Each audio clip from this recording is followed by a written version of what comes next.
Good afternoon, everyone. Bon après-midi. Batia, thank you very much for that warm introduction and for the lovely conversation I've had with the guests at my table, but also those that have come and had a chance to speak for a minute or two. Thank you to the Canadian Club for this opportunity. 130 years is significant, and thank you for everything that you do to support our businesses and our communities thrive. Thank you for all the guests for being here today. I know there's a winter happening, so I hear, and snow, but I see all the tables filled, so it's wonderful to see everybody. Let me begin by acknowledging that we're gathered on the traditional territory of the Wendat, the Anishinaabe, and as well as the Haudenosaunee and the Mississaugas of the Credit. Thank you to my Deputy Minister, Dr. Kochar, for also being here with me today.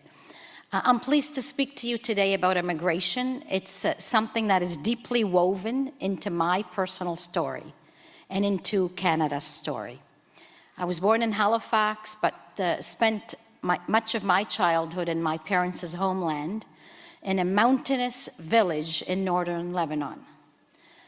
My elementary schooling was in French and Lebanese language. Lorsque la guerre a éclaté, nous sommes revenus au Canada et j'ai dû m'adapter à un nouveau mode de vie, notamment à la langue anglaise. Upon returning to Canada, I had to adapt to a new way of life, including learning English. Ces événements ont façonné ma façon de comprendre l'expérience des nouveaux arrivants. These events have helped shape how I understand the newcomer experience. I know that immigration can be a powerful opportunity for Canada and newcomers alike when the right strategy is in place. My experience as a lawyer, as a former Minister of Immigration for Nova Scotia, has also inspired valuable insights that shape my decision-making every day.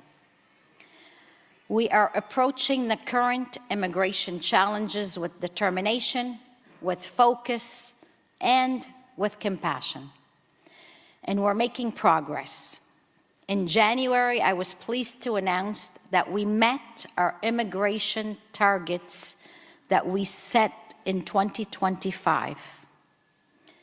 That was a big deal, by the way. We met each and every one of them. So it shows you that we can do what we decide to do. Today is a great opportunity to reflect on what immigration in Canada looked like when I took this role 9 months ago, compared to where we are today.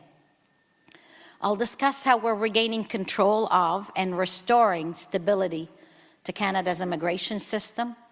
I will share some of the many steps that we are taking to ensure the system supports Canada's economy and social fabric. And I'm going to start with the global pandemic that we will never forget, those of us that have lived it, and everyone has in this room, in 2019, when with our healthcare and economy in crisis, Canada used immigration to address urgent labor shortages and to support our recovery.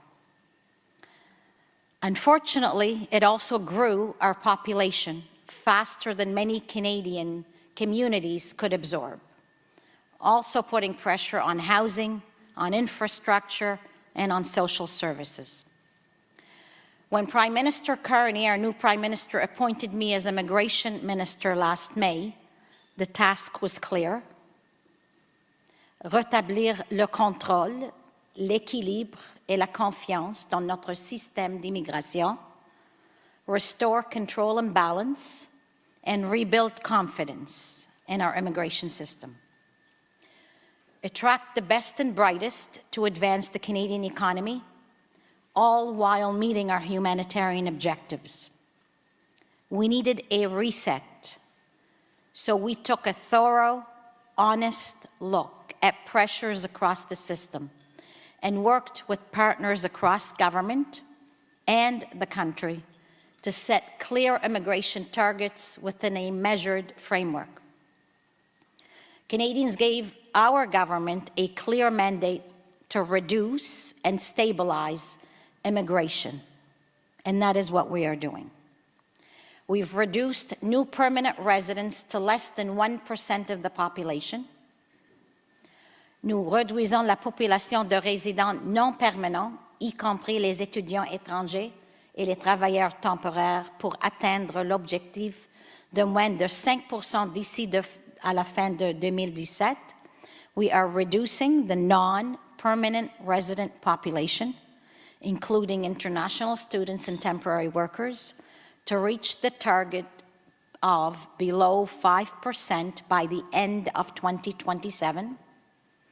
Nous modernisons notre système d'octroi de l'asile. We are modernizing our system of asylum. Nous observons déjà des résultats, and we are clearly seeing results.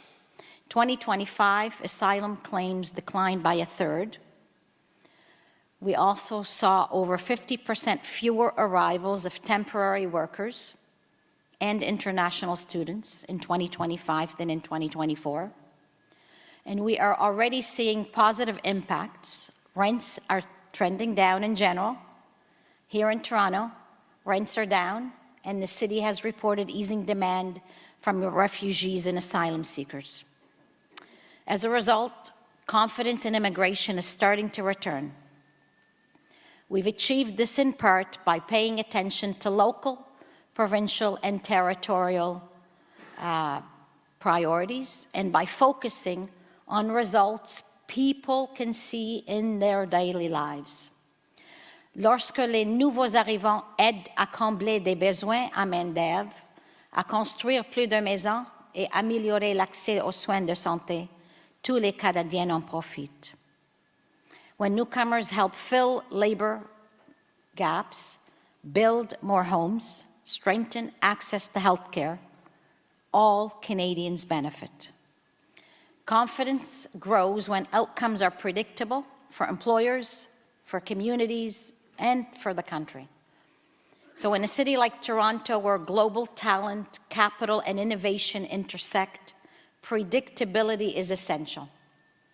Institutions need to know the rules that will be applied and that they will be applied consistently and will not change midstream. This stability allows Canadian institutions and stakeholders to plan long-term. A predictable, strong foundation helps us meet current and anticipated future economic demands.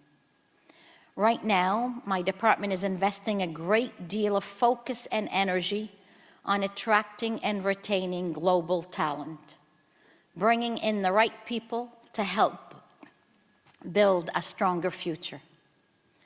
Bien faire les choses dépend à grande partie de la façon dont nous sélectionnons les nouveaux arrivants. So getting this right largely depends on how we select these newcomers. Across departments, our governments are embarked on an ambitious international talent attraction strategy. Au ministère de l'Immigration, nous utilisons les outils dont nous disposons pour attirer des talents qui font croître notre économie et comblent d'importantes pénuries de main-d'œuvre. At Immigration, we are using the tools at our disposal to attract talent that grows our economy and that fills key labor shortages. Our express entry system is, which I know most of you know about, is at the core of our approach for attracting and retaining the skilled workers Canada needs. Express Entry is an online system that we use to manage applications for 3 permanent residence programs. These are the Canadian Experience Class, the Federal Skilled Workers, and the Federal Skilled Trades.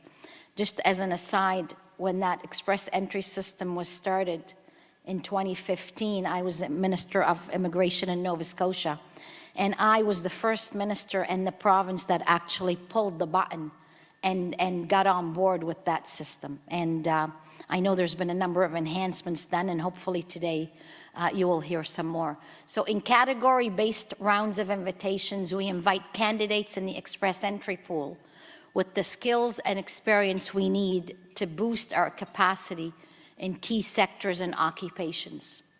Candidates are awarded points and ranked in the pool based on skills, education, language ability, work experience, and other factors, the things that our employers are looking for. Aujourd'hui, je suis ravie de pouvoir profiter de cette occasion pour vous annoncer comment IRCC peaufinera Entrée Express en 2026. So today I welcome the opportunity to announce how IRCC will sharpen Express Entry in 2026. Premièrement, nous allons maintenir les catégories existantes qui fonctionnent. So first, we will continue the existing categories that are working. That means IRCC will continue to hold invitation rounds to select candidates with strong French skills, as well as those with work experience in the following fields: healthcare and social services, such as nurse practitioners, dentists, pharmacists, psychologists, chiropractors, etc. We will do the same with trades, such as carpenters, plumbers, machinists.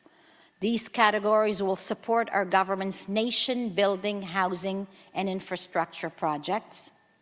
We will support education occupations, science, technology, engineering, math.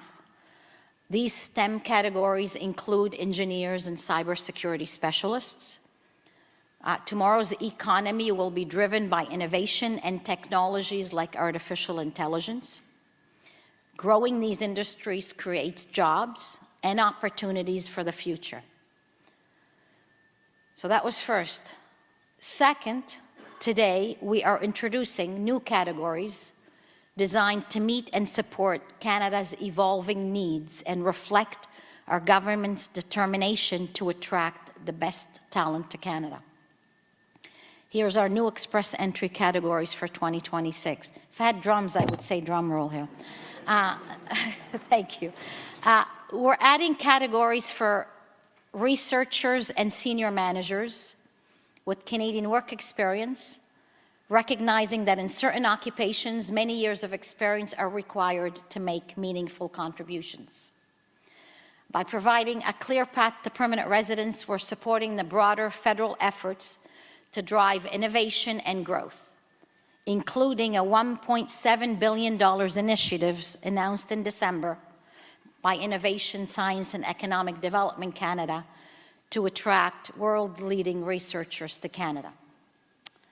We're also adding categories for candidates with work experience in transport occupations, including pilots, aircraft mechanics, and inspectors. We've identified these sectors as areas in critical need. Strengthening those helps us move goods across the country and to new markets, supporting trade, supply chains, and economic resilience. And finally, we are creating a new category for skilled military recruits to attract highly skilled foreign military applicants. Eligible recruits with a job offer from the Canadian Armed Forces, including doctors, nurses, pilots, can be invited to apply for permanent residence. They will be subject to the same security and all military requirements. This new category will support our government's commitment to strengthen our armed forces, to defend our sovereignty, and to keep Canadians safe. This category and other priority categories supports Canada's defense industrial strategy, which Prime Minister Carney announced yesterday, by adding a range of workers critical to support our sovereignty and security. Enfin, je vous rappelle qu'en décembre, j'ai annoncé une nouvelle catégorie d'Express 2026 réservée aux médecins étrangers ayant de l'expérience de travail au Canada. And finally, by way of a reminder, in December, I announced a new dedicated 2026 Express Entry category for foreign medical doctors with Canadian work experience. Le fait de tracer clairement la voie à suivre vers la résidence permanente aide à garder les médecins au Canada et favorise un meilleur accès aux soins. Providing a clear pathway to permanent residence helps keep doctors in Canada and supports better access to care.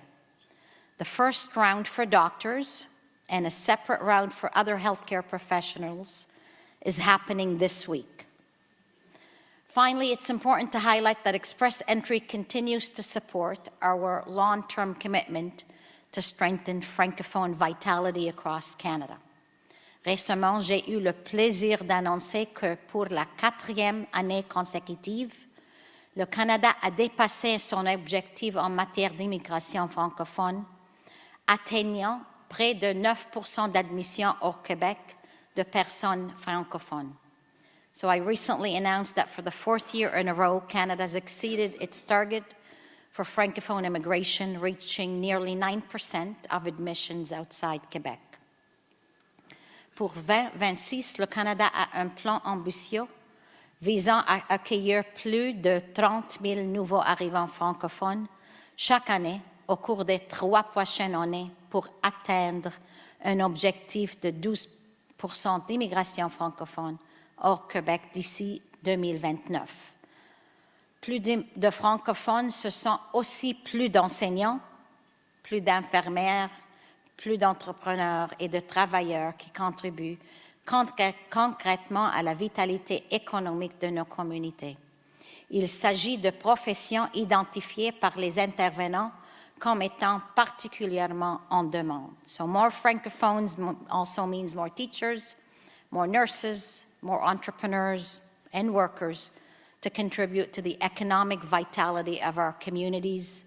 These are professions that have been identified by stakeholders as being in particularly high demand. My department is working hard to broaden and intensify our recruitment efforts.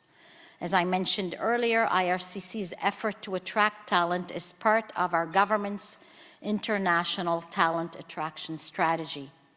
We're not waiting for the right people to find us. We will go out into the world to recruit the people our country needs, to connect them with Canadian employers, and to highlight why Canada is the best place in the world to build their careers and lives. Employers can plan, hire, and invest with confidence with an Express Entry program that functions effectively for them. Alors que nous cherchons à recruter et à maintenir en poste les travailleurs dont nous avons besoin, nous savons qu'il y a toujours place à amélioration et le travail se poursuit. So as we work to recruit and retain the workers we need, we know there's always more room to improve, and the work is ongoing. We are listening. We are refining how we select and score candidates in the Express Entry system. We have an open dialogue because we know that is central to our decision-making, for me as minister and for my department. We're also working closely with provinces and territories to make improvements. This includes helping reduce barriers and support faster pathways to careers in Canada through the Foreign Credential Recognition Program. All levels of governments must work together to grow Canada's economy.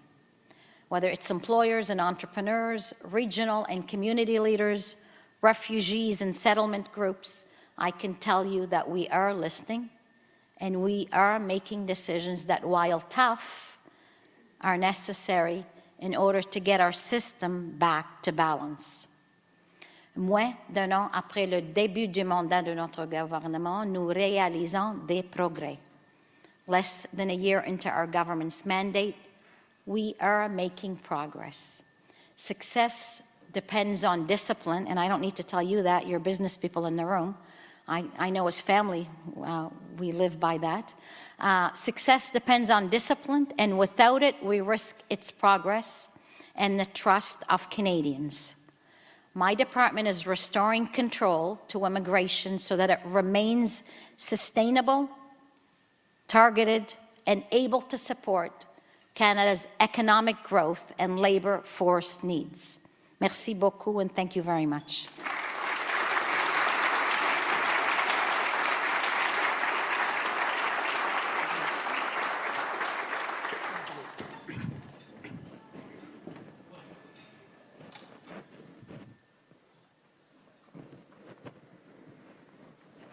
Hi, everyone. Can you hear me? Hi. Thank you very much for coming today. And I have to say thank you very much for coming today. Immigration, I have worked with the last 5 immigration ministers. Immigration is one of the hardest files in the cabinet. It's extremely complicated. It's something that from every single angle there is some group, whatever decision you make, it impacts different people. And it's our national security. It's the strength of talent. We are living in a world that brain and talent worth more than oil and gas and natural resources. So immigration is our national security. And I'm so happy that today you announced that with the new class and everything else. So first I want to acknowledge and thank you for your public service and having the courage to pick up this file. Probably the worst possible time between all the changes and stuff that was happening. Thank you very much. I think you just said everything I want to say. So you're right, it does take a lot of courage. This is not an easy file, and we do live in challenging global economy. However, my job has been made quite easy. It's focused, it's targeted. Prime Minister Carney gave us a mandate, and the mandate is very clear, and that is to restore public confidence in immigration, to reduce the temporary resident population, which includes temporary workers and students, to stabilize our permanent residents, entry to Canada, but also to reach 12% francophone immigration between now and 2029, and to concentrate on the global international talent that we really need to attract. And that is exactly what we're doing. I'm proud to say we've been able to, as you've heard in my speech and you know very well, we've been able to, we have 393,500 people that we accepted into permanent residency in 2025. So that was our target. We met that. We have also stabilized our, we've reduced the temporary resident population to the number that we needed to reduce, and I know you're going to ask me a question on that, so I won't say any more. But we've also achieved our francophone immigration target, and we are building on our global attraction strategy, which is a whole of government approach. It's not just IRCC, but I work with ISAD, I work with Department of Defense, I work with many departments in order for us to be able to achieve on those results. Yes, so I want to push back. We had this conversation before. When the 5% target came, we all agreed that Immigration Canada, I think you said it very well, needed a reset. Being in this country, this beautiful country, is such a big asset, such a big privilege, that whatever policy we do, it's been taken advantage and they're going to be bad actors. So this reset of immigration is a nature for this file. When the 5% came, the goal was to make population of Canada flat. And right now we are declining population. As we continue declining, do you see we're going to have an ease on the 5%, or you think the 5% is set regardless of whatever the population decline is going to be? So thanks for the question. When you talk about 5%, that is only for temporary. That does not include our permanent residency. And as you see, we have our targets that we will be admitting into permanent residency each and every year, and we have met them and we will continue to meet them. So, but we really did need to decrease our temporary resident population. I mean, when you come, and we need people to understand that when you come here on temporary visas, whether it's visitor, whether it's students, whether it's worker, that it is temporary until such time and unless you decide to apply for permanent residency and you find a pathway.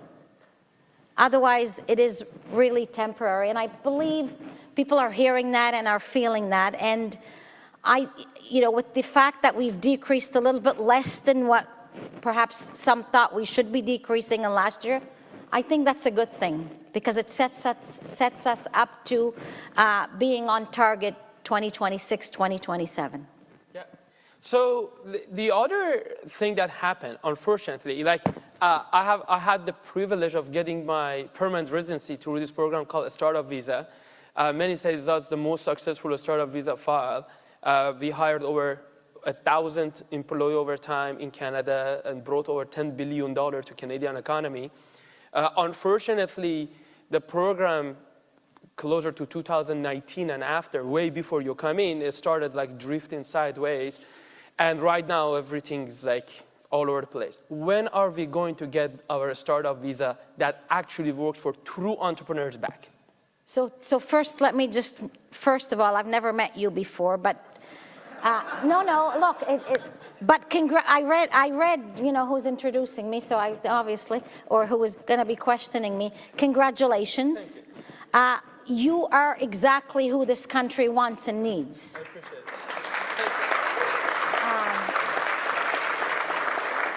it. Secondly, you answered the question that you're posing me. You know what, you know the program much more than I do. I only know the program since becoming a minister and hearing different, I've never worked in that program. And, you said going sideways, this and that. You're right, it did. And there was a lot of fraud. And so what we are doing right now is refocusing, reorganizing, and in the plan of ensuring that we put out a system that, number one, is focused and that will achieve the results it's supposed to achieve. But we will be holding consultations and hopefully with organizations and people like you that have gone through that as well, that are successful and been used it successfully, to gain insight so that we actually do it the right way, so that we actually target the businesses that Canada really needs, and it will be at a smaller scale. Yeah. For those of you that don't know, like over 50% of billion-dollar companies that created in Canada is built by immigrant. So if you're talking about a startup and AI, it comes with the word immigration. So thank you very much for your commitment to bring back the program. I'm getting the promise. Like I could have not supported the, and I thank you on behalf of all the future Canadians on all those companies. So international students. I also was privileged to come here with University of Waterloo help. We know that people who come and study here, regardless before their PR or getting education in Canada after study, they're making $35,000 more than the people who don't get Canadian education. There are many reasons for that. One of them you said about foreign credential evaluation. They're earning income about $35,000 more. But international students is a big asset for our country. There were a lot going down. There were a lot of corrections happen. In some places, right now, we are so at the bottom.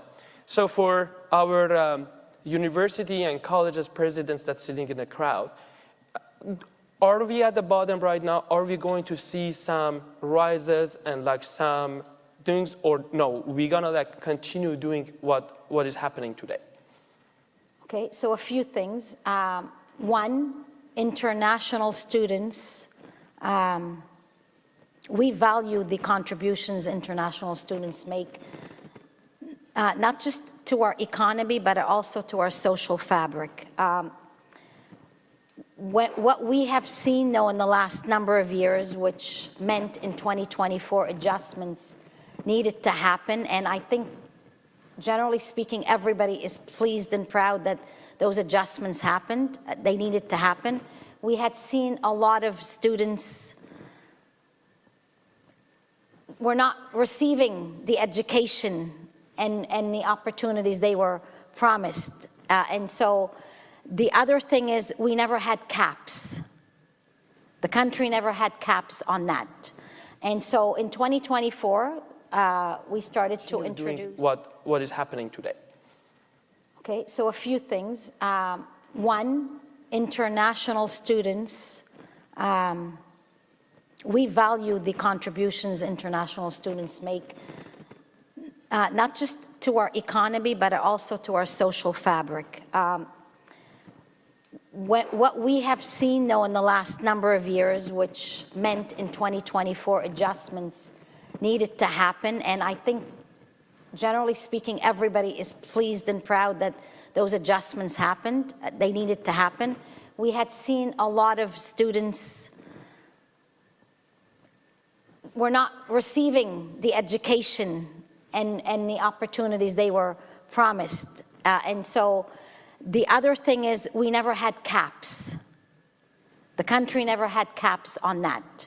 And so in 2024, we started to introduce caps. We started to introduce changes with the provinces and territories to ensure that the students that are coming to study are really getting the education that they deserve, but also that there's also services and that the communities are able to, that have the capacity to absorb the students and be able to provide them housing, etc. I can say to you that with the changes that have been done in 2024 and 2025, it is working.